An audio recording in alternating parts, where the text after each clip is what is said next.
আসসালামু আলাইকুম রহমতুল্লাহি ওবরাকাতু। দেশ এবং দেশের বাইরে থেকে যারা অনলাইনের মাধ্যমে পবিত্র কোরআনুল কারিমের বিশুদ্ধ তেলাওয়াত শিখতে চান তাদের জন্য আজকের আমাদের আয়োজন চতুর্থ পর্ব। সম্মানিত বন্ধুগণ, আজকে আমরা শিখব জবরের পরিচয়। জবর কাহাকে বলে? স্ক্রিনে আমরা দেখতে পাচ্ছি উপরের দিকে একদম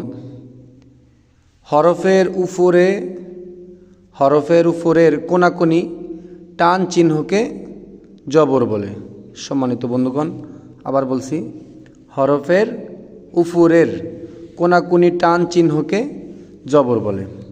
আমরা পড়াতে চলে যাই। আউযু বিল্লাহি মিনাশ শাইতানির রাজীম। বিসমিল্লাহির রহমানির রহিম।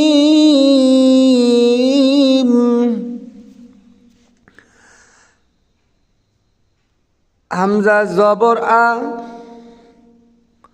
সম্মানিত বন্ধুগণ, আলিফকে আমি হামজা বলছি কেন?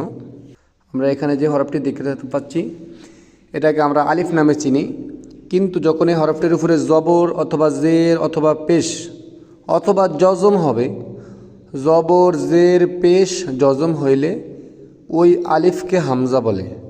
সম্মানিত বন্ধুগণ, ওই আলিফকে হামজা বলে। তাহলে আমরা এখন আলিফকে কি বলবো? হামজা বলবো। কি বলবো? হামজা।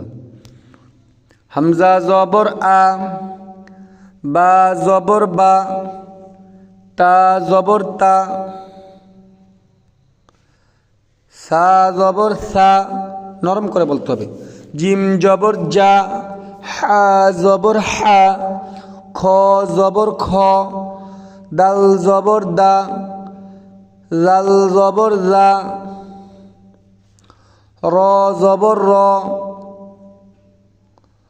জা জবর জা, সিন জবর সা, শিন জবর শা, সদ জবর স, দদ জবর দ, ত জবর ত, জ জবর জ, নরম করে বলতে হবে এই হরফটা। আইন জবর আ, গইন জবর গ,